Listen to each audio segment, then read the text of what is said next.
Hunter Dickinson has found a new landing spot. Syracuse basketball is still in search of next year's center.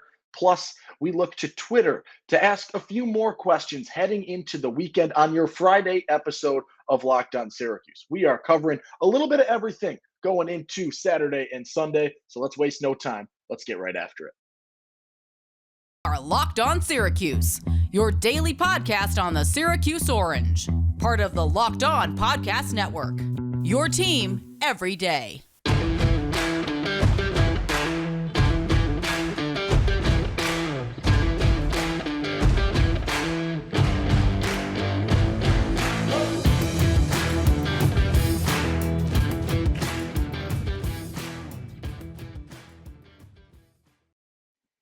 What's up? What's happening? Welcome into your Locked On Syracuse Friday episode. I'm Owen Valentine, saying thank you so much for making Locked On Syracuse your first listen today and every day, part of the Locked On Podcast Network. We're free and available wherever you get podcasts. A lot to talk about today. No really tremendous news story, and we didn't have an episode yesterday for Thursday, and even with the gap between episodes, really nothing drastic happened. So we're going to hit on a little bit of a lot heading into the weekend just to make sure that we cover everything that needs to be covered before we take 2 days off. And we'll see what happens heading into Monday.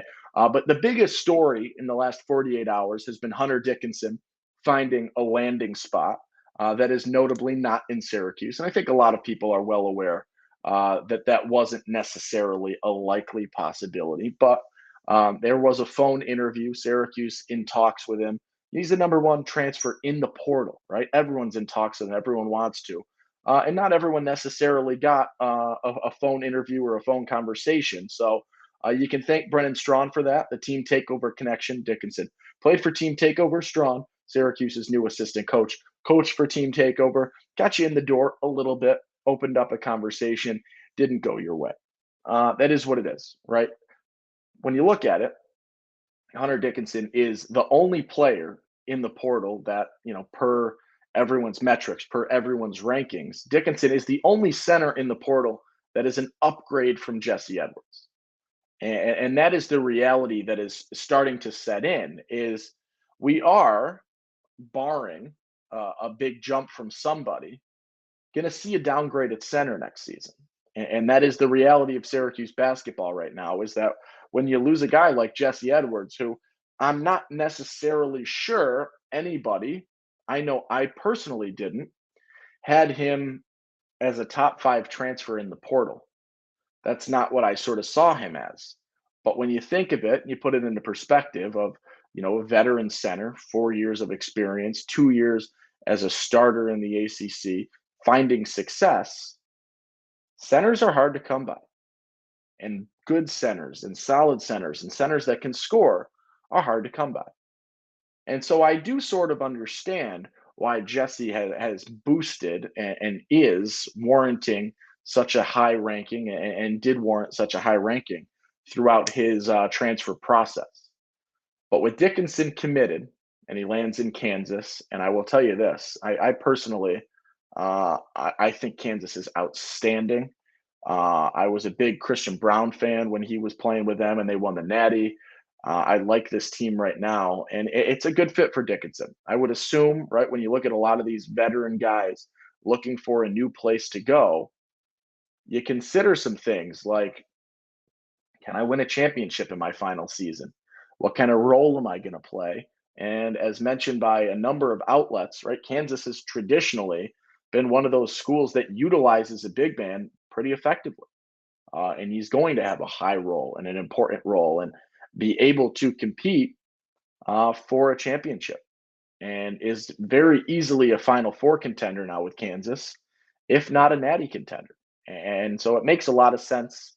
You're going for a year or two, and you're trying to win something in this new landing spot as you continue on in your career. But now it sort of puts Syracuse back in this conversation. Not that they were out of this conversation, but you are looking for someone, right, to come in. And you're looking for someone that can be that immediate impact guy. And right now, it is Friday. So Naheed McLeod, the Florida State center, or former Florida State center, is visiting Syracuse this weekend. And the way I'm sort of personifying things, that's not the right word, grouping things at this point in time, is I think McLeod is here. And I'm going to rank people in terms of better than McLeod or worse than McLeod. And that's sort of the threshold that I'm looking at, because I think McLeod to Syracuse is plausible at this point. It would make some sense. I mentioned this earlier this week. I do like the fact that he's coming from the ACC and knows a lot about the conference and the opponents and the style of play and things like that. I do like that in terms of the experience. Are you looking for someone with a little bit more offensively? Yeah, definitely. Is McLeod going to be solid defensively? I think so. I don't think the drop off that you're going to see between Jesse and McLeod is defensively. I think McLeod, he's a known shot blocker. I believe Mike McAllister mentioned in an interview yesterday that if you expand McLeod's block percentage off or blocks off for a 40-minute span compared to Jesse, McLeod averages more blocks per game, blocks more shots. Do things always, transfer perfectly? No. But based on the math, McLeod blocks more shots per 40 minutes. I think defensively, you could see close to a net zero. Not really a plus, not really a negative. You're getting what you saw from Jesse. And I will say this, there are a number of instances last season where myself and I know a number of others were a little bit frustrated with Jesse's defensive performances and wanted to see a little bit more out of him, especially in those physical games. He seemed to struggle to be able to compete. So defensively, you're not seeing that issue. But right now, you look offensively, that is a drop-off.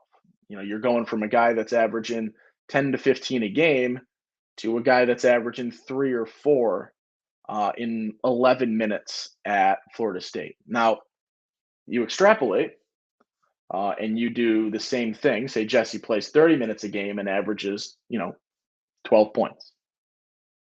11 minutes at 3 points a game.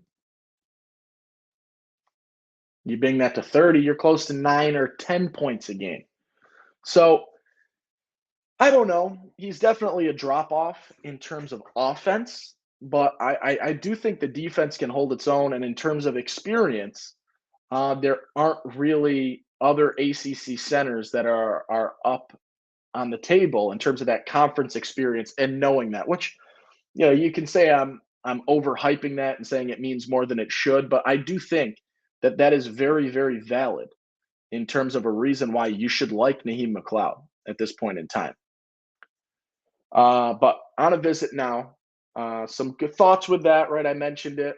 How much do you want to read into the fact that this is the first visit? How much do you want to read into the fact that right now there aren't other visits scheduled? I think they're decent signs. They're not telltale by any means, but they are some good signs.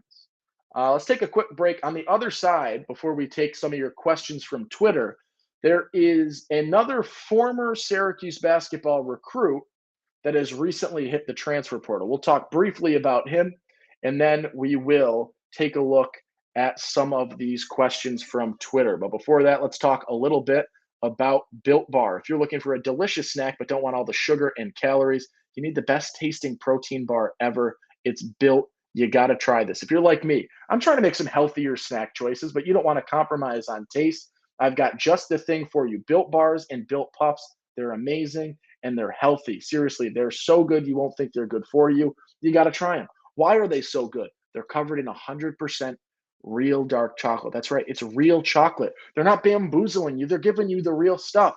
And they come in unbelievable flavors like churro, peanut butter brownie, cookies and cream. I don't know how they do it, but they taste like a candy bar while maintaining amazing macros, and they're healthy. 130 calories, 4 grams of sugar, 17 grams of protein.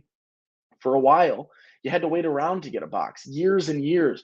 We've been talking about ordering Built Bars at Built.com, but now you can get them at your local Walmart or Sam's Club. Well, you can still get your specialty flavors over at Built.com. So head to your nearest Walmart or Sam's Club or Built.com, and then you can thank me later. All right, we talked on your Locked On Syracuse Friday episode about Hunter Dickinson committing to Kansas and transferring over to Kansas. Notably, the second player in the last few months that Kansas has snagged from Syracuse. And snagged, in quotes, but you look back to Marcus Adams Jr., Syracuse heavily recruiting him. Things looked good. We had him on the pod. If you missed that episode, feel free to check it out. Ends up going to Kansas. Dickinson, a bit more of a long shot, as you probably know, to come to Syracuse, but ends up at Kansas as well. We talked a little bit about McLeod, and I mentioned that McLeod is sort of my new threshold in terms of I see McLeod as a capable replacement of Jesse. Not that he is going to come in and be the same player Jesse was or outperform Jesse. I don't think that's the case. But I see McLeod as right now a feasible option. And so with feasible options and plausible options, I think that is why I set him as sort of the threshold right now. And there is a new name that has sort of entered things with regards to the transfer portal and those Syracuse connections, right? You look at guys that Syracuse has recruited in the past because it's easier to rekindle than to start a fire brand new. And that is a guy in Ashton Smith, notably the second Texas A&M big that we talk about on the show because you've got Javonte Brown-Ferguson out of A&M transferring as well. But this is a guy in Ashton Smith who Syracuse recruited out of high school. He's a Texas guy, 3-star center. He ends up going to A&M. He redshirted 2 years ago, and he didn't play this season. So we're talking about him because there is a connection in the past, and we're looking for a center. Not that I've seen Syracuse reach out to him yet, but that is something that you have seen and something that I feel like you need to note at least as we continue the ongoing discussion of, who can be the guy that Syracuse brings in to be the center at this point in time or to supplement the centers, whatever you want to say. Unfortunately, if we look at that tier situation, he is a tier below McLeod very clearly, as he didn't play last season. Haven't really seen much about him since high school, and it's hard to make that judgment. In terms of guys above McLeod, in terms of that threshold, I think Musa Cisse is above that threshold. I think he is better than McLeod. I think Javonte Brown-Ferguson, I'm going to put slightly below McLeod. Jamarion Sharp, a guy from West Kentucky, I've talked about a few times, I think is a step up from him. I don't know. Abu Usman, who committed to Xavier at this point in time, was a step up, but you didn't quite get that to work out. So a few of your step ups have found homes, right? Dickinson was clearly a step up. Your step ups have found homes, except for Cisse at this point, unless he committed and I missed that. There are a few people below him, but I know people weren't entirely stoked about McLeod when I did that episode about him earlier this week.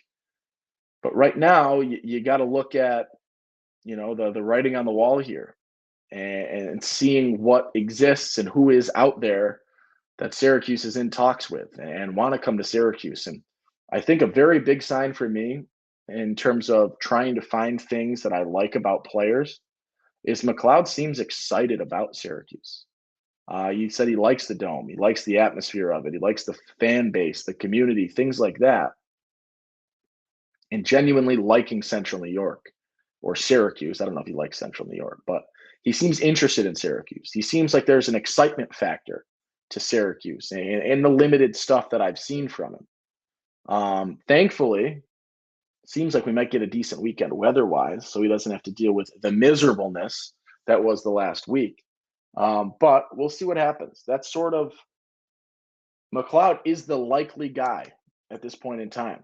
And that's sort of what it comes down to is you're going to see, barring something happening, right? And this seems like the most likely option. McLeod will probably, of the group that you're looking at right now and group that you're talking about right now, McLeod will probably be the one that would come to Syracuse. All right, let's take a look over at Twitter. Had a few people reach out asking about some questions to cover on today's episode. I got one from Noah Blanchard that is probably an episode in and of itself. So I'm going to hold on to that one, and that's realistic expectations for football and basketball next year. That sounds like an episode. So I'm going to hold on to that one, throw it in the back pocket. But there are a few more. And the first one to talk about, we'll stick with basketball to begin, is a combo. You've got Carl Mintz, who wants to just talk about Judah Mintz, and then Boy Celery Stick, who wants to talk about guards that SU is interested in if Judah goes to draft. So we'll talk right now. We'll lead with Judah. Right now, what I have seen from Judah Mintz in terms of the lay of the land is Judah has until June to make this decision. Judah has the combine before that. It's the NBA combine. Is it the G League combine? We don't know. I asked Carl, I don't know how you're related to Judah, if you're related to Judah. I just assume that you are. If he's got any news to share, no beans on that one, but worth a shot. At this point in time, I'm looking at rankings. I'm looking at big boards. I've seen him ranked anywhere from 29th on a big board to not on a big board with 100 players. There's a lot of parity in terms of where Judah falls on NBA big boards. If he's 29, it's a first round mark. I've seen him at 60. I've seen him at 50. If he's 60, if he's 50, that's late second. That's question mark whether or not you get drafted. So it's a lot of, reading into which of these metrics are, going to be the most accurate, the most telling. Unfortunately, a lot of the bigger draft coverage groups only do first round mocks. And I'm not seeing Judah in first round mocks unless I missed one of those. So I think he's still in that some point in the second round caliber that, we've seen and heard talked about for the last couple of months. What you do with that info and what you do with the info that you get from a combine is still up in the air, right? What are you going to get told from NBA execs? What are you going to be told from scouts, from anybody, from coaches, staffs, whoever throughout that process? That's going to be a big thing. That's going to be the big question. And we don't know right now. And I think that's putting Syracuse in an interesting spot, right? You don't necessarily need to go out and get another guard if Judah is coming back. If Judah isn't coming back, I think everyone in the fan base wants you to find somebody else, and probably rightfully so. And that brings us into the second part of this. How do you replace Judah? Are there names that Syracuse has talked to? Who do I want? Things like that. And quite frankly, I don't know at this point in time. I'm not necessarily sure who Syracuse is in talks with guard-wise. I've been following the center spot very closely. I have not necessarily done the same for the guards, but I do keep an eye on it, and I haven't really seen anyone. Most notably, Syracuse has gone out and gotten guards in the portal to either replace or supplement Judah Mintz's production. They went out and got J.J. Starling, a top 10 transfer on many metrics for this year. They went out and got Chance Westry, a guy with a very, very high ceiling that can come in and be a big-time contributor coming off an injury and playing at full strength once again. The guys that I wanted, in terms of connections, you look at Khalif Battle, Tyus Battle's brother, who has found a new home. You look at a guy in Charles Pride, Liverpool native. I got a Liverpool shirt on today. The Liverpool guy who went to Bryant for 4 years, transferred, announced last week that he is going to St. Bonaventure. I would have liked him. I think he's an upgrade from Symir Torrance, very clearly. I like what he does. Maybe I'm a little biased. I went to school with him, graduated high school a year before him, know him decently well. He is one of my favorite guards to watch play basketball because of how aggressively he rebounds, his ability to distribute, his ability to defend. I think it would have been a huge addition to this squad. He's found a new home. Haven't really seen many more names rumbling around that Syracuse is in talks with, which maybe that is indicative that Syracuse thinks Judah's coming back.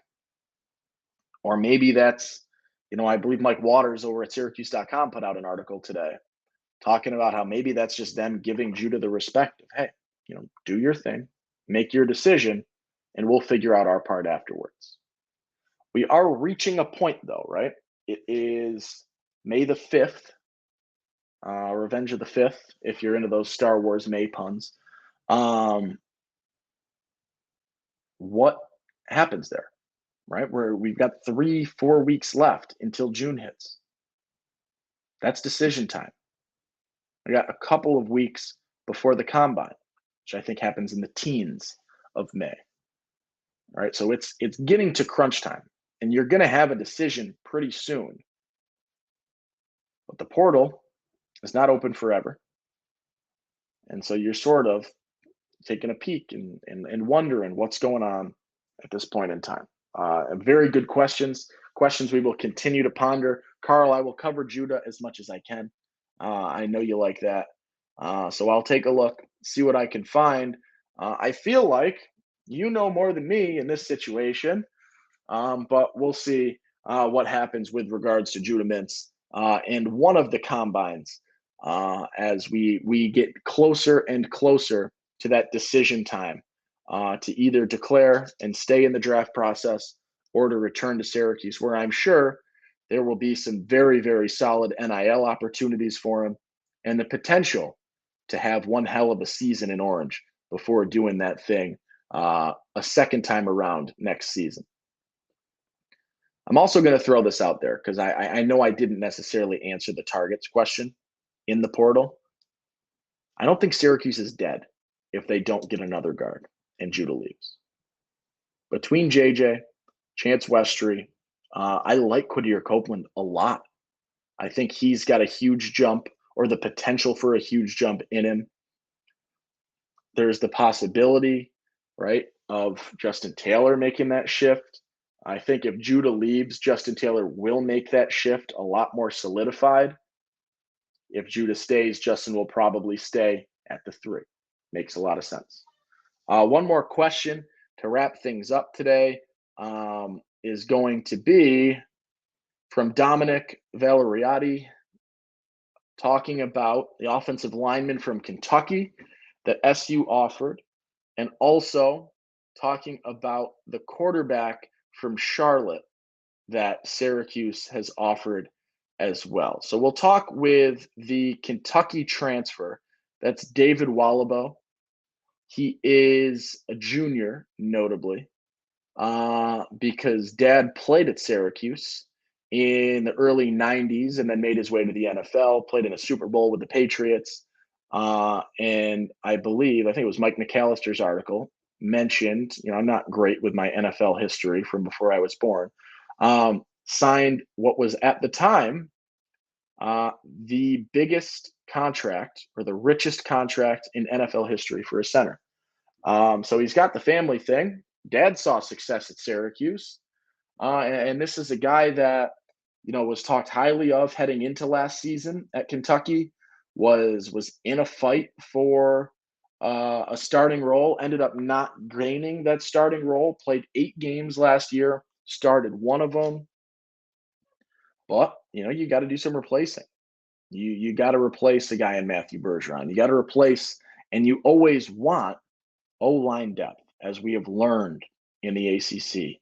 When you go through the gauntlets that are, those close in weeks games with Notre Dame and Clemson and, your Florida States, Miami's, whoever in the ACC, where you're playing those programs that are getting those big-time recruits, the O-line goes through a beating. And having depth, whether you think he's a starter, reserve guy, or not, is paramount. And Syracuse has expressed that in the portal this year because really, those are the primary additions that Syracuse has gotten outside of a cornerback or two, right? The additions have been on the O-line. I think he'd be a beneficial asset. Having the connection from dad is outstanding. We'll see. We'll see what happens. There's not a ton that I've heard so far, but I do know that Syracuse is by no means the best program in the mix. But what Syracuse can offer is probably more playing time, more snaps than programs like Oklahoma, which were mentioned that he would probably be trying to visit as well. But Syracuse is trying to get him on campus soon, is in theory making a visit in the near future next week, was what I was told or what I heard or what I read, whatever you want to say. So look for that next week. Look for a little bit more news. The newer one is an offer that was put out to the former Charlotte quarterback, Xavier Williams, who is also a redshirt freshman right now. So would come in with 3 years of eligibility. And as you know, Syracuse is in the jackpot in terms of quarterbacks right now. You got Garrett Schrader, whose time in Orange is not forever, and you need to start looking at what's next. Right now, you got Carlos Del Rio Wilson, and that is it. Right? Are you shifting Dan Villari back? I don't think so. You need a quarterback. And Xavier Williams is the type of guy that can come in and compete with Del Rio Wilson next season and compete with Del Rio Wilson for that backup role and compete for a starting role when the time comes. He's got a very solid skill set. And at this point in time, the offer sheet is not gigantic, which you could say is a bad sign because it means that not, upper programs aren't wanting him. But I think for Syracuse, it's a good sign because we're not landing recruits over other programs. Kent State was offer number one. UCF is also there. I believe he's visiting UCF this week. Let me check the dates here. This week, I believe he's visiting UCF. He saw one more offer since we offered him, and it's slipping my mind right now. I'm trying to type into Twitter as we go through this. Xavier Williams, where is he at? This is not him. Multiple players with that name. How about that? I'm going to lose that last offer for now. That'll be what it is. But there's one more, I believe, in the mix. We'll see. We will continue to follow that, see what happens. Maybe there's a visit to Syracuse in the near future. But that'll do it for our Friday episode. Talked a little bit about Dickinson. Talked a little bit about McLeod. Talked a little bit about some new potential guys in the mix. Talked some Judah Mintz. Talked some football recruiting. And we will talk our way into the weekend. Thank you so much for making Locked On Syracuse your first listen today and every day. Free and available wherever you get your podcasts. And now offered on the SiriusXM app. We are partnering now with SiriusXM. So keep an eye out for that, seeing if there's any more that might be lingering in terms of what next year's seasons might involve for SiriusXM. But big news for Locked On with that one. That'll do it for today. I'm Owen Valentine. Hope you have a wonderful weekend. Be kind. Make somebody smile. Do the right thing. Have a great weekend. Enjoy what should be the best weather we've had in a few days. So get outside. Have a good one. I'll see you on Monday. Peace.